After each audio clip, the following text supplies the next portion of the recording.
По данным регионального МВД, за 11 месяцев 2019 года в Ингушетии выявлено 32 преступления, связанных с хищением и освоением бюджетных средств, 29 из которых отнесены к категории тяжких и особо тяжких, 25 совершены в крупном и особо крупном размере, а также 7 коррупционной направленности. В суд направлено 10 уголовных дел указанной категории, из них 8 относящиеся к категории тяжких и особо тяжких преступлений, 5 совершены в крупном размере, а также 7 коррупционной направленности.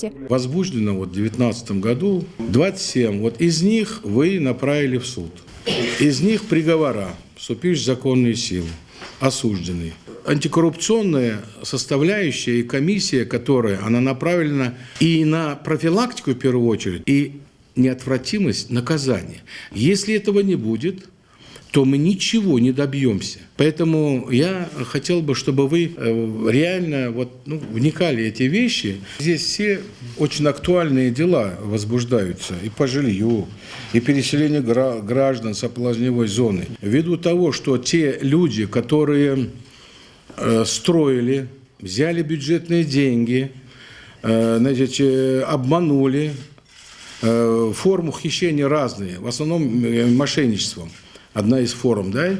Вот поэтому люди, которые видят безнаказанность, они приходят вот сюда, к главе, и спрашивают, где наше жилье, где наши, переселения, где наши деньги.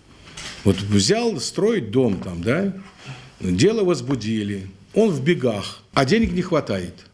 У меня нет их в бюджете. Поэтому я вам говорю, если у нас неотвратимости не будет, то есть человек должен, если вы его арестовали, значит, у вас было полностью основание арестовать его. Потому что в рамках сразу нужно и в части требования возмещения ущерба закладывать нам.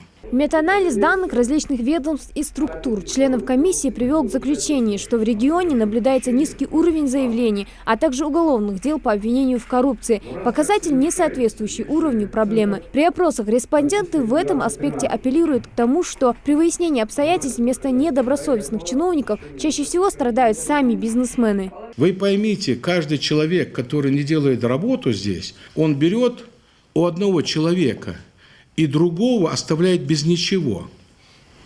Понимаете? А нам этого не жалко человека? Или целую группу людей с детьми, с большими семьями? Мы должны думать о потерпевшего.